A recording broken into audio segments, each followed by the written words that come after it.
But before moving to the camera, let me ask you one question. Can you name me a smartphone brand where the announcement of budget model is of interest on par with flagships? Maybe you can name popular Redmi Note 10 Pro, or some Poco models, or some Galaxy A series that are still very popular all around the world. But I'm not talking about sales. Let me ask you another way. What company destroys stereotypes about budget smartphones? What company adds to budget smartphones some features that were available only for flagships before? Probably you have already understood that I'm talking about Realme. Let's dive into history. At the beginning of 2022, Realme introduced the 9 Pro Plus. It was the first budget smartphone with Sony IMX776 sensor and optical stabilization. Previously, this sensor was only used on flagships such as Xiaomi 12, Oppo Find X5, Honor Magic 4, Zenfone 10 and so on. Realme 9 Pro Plus also got a nice haptic feedback and 60-watt fast charging.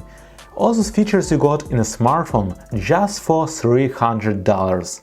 In just 8 months, in November 2022, Realme introduced 10 Pro Plus.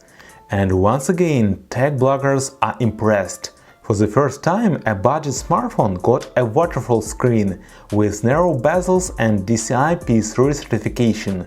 In side-by-side comparison, Galaxy A52 looks like an outdated device.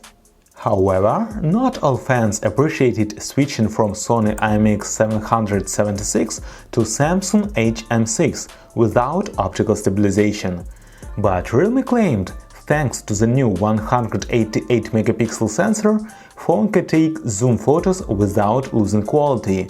And yes, indeed, in daylight, it was on par with Galaxy S24 FE, which has a real 3x optical zoom. But in low light, Realme started to fall behind. In 2023, the company went even further. Realme 11 Pro Plus got a huge 200-megapixel camera with improved in-sensor zoom. By the way, vegan leather back panel was created by Gucci designer. And here I'm holding 12 Pro Plus. Instead of Gucci designer, they called in a famous Swiss watchmaker for help. And personally, I like this kind of back panel much better than before. But the most important thing is that developers realized they have hit the limit in digital zoom. However, small telephoto module is too simple solution for Realme, so they choose 3x periscope camera with optical stabilization. To give you an idea, the same camera placed in flagship phones from Vivo, Oppo and OnePlus. Sure, in addition to high-quality sensor, algorithms are also important, so let's test it right now. For comparison, I borrowed much more expensive Galaxy S24 that also has 3x telephoto lens. As you have already seen at the beginning of my video, 30x zoom on Realme produces a better picture. Photo on the left is so noisy and less detailed. But you may say, 30x zoom is useless in any case, try one more scene. Okay, no problem. Here's 10x zoom. Take a look at the leaves on the trees. It seems that the photo on the right was taken in October, while on the left looks like November, but in fact they were taken 1 minute apart. In terms of colors and exposure, I like Samsung better. Monument on the left is too dark. But even in dark areas, Realme retains a lot of details. If you lift the shadows, you can see benefit from bigger sensor. And even without editing, just look at this fence. Periscope camera is also capable of taking gorgeous macro. Neither Galaxy S24 nor any of budget competitors can't produce such pictures.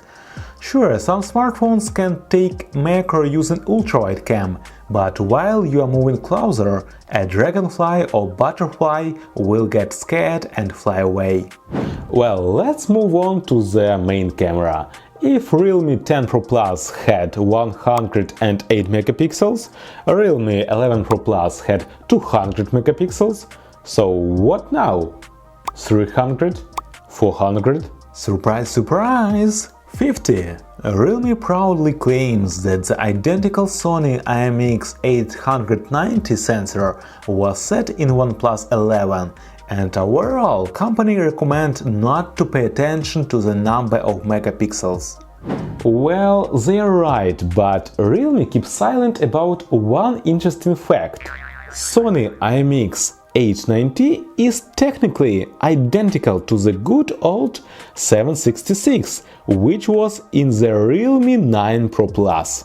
But if you're not looking at specifications, just checking photos, I have no complaints. Realme updated processing algorithms, so you won't see our saturated colors or aggressive sharpening anymore. Main camera won't blow your mind as a telephoto lens, but for a mid-range smartphone it takes nice pictures. Unfortunately, I can't praise its ultrawide camera. For the 5th year in a row, Realme put an old 8-megapixel sensor. Some competitors at this price range offer higher quality 12-megapixel ultrawide camera, sometimes even with autofocus. Oh, speaking about competitors, now I'm working at detailed camera comparison of Realme 12 Pro Plus, Motorola Edge 50 and Galaxy S24 FE. These are the only smartphones under $500 that have 3x optical zoom. Please subscribe so you don't miss new interesting videos. There is a reasonable question why, with all its advantages, why it is not a bestseller, why people choose Samsung, iPhone, Poco, but not Realme. Well, the truth is, no one needs what Realme is so proud of. It's sad to say, but such terms as focal length and periscope hardly trigger the consumers. Even if Realme are going to add a 5x optical zoom, it wouldn't have a significant impact on the market. Let's take our 12 Pro Plus for comparison and fundamentally different phone for the same price – Poco X6 Pro. Realme has a great set of cameras and a unique design, while Poco has a powerful gaming processor, and that's where the benefits end. However, Poco sells 10 times better all over the world. Globally, the problem is that the percentage of mobile photographers are much lower than mobile gamers. Also, there is a huge category of people who don't care about games, who don't care about cameras. They buy Samsung or iPhone simply because of the brand name. And unfortunately, according to sale reports, Realme is very far behind. Maybe then at least photographers are going to buy Realme. In fact, no. And that's not because Realme did not meet their expectations. They don't look at budget tech at all. Professional photography is quite an expensive passion. Take a look at the price of full-frame cameras, optical lenses for different tasks and different accessories. A person who spends a lot of money on this, or even make money on it, is likely to pay a few $100 extra and buy an uncompromising flagship rather than a mid-range phone. Can I recommend Realme 12 Pro Plus for you? Yes, definitely. Could I use it like my daily phone? Yes, why not?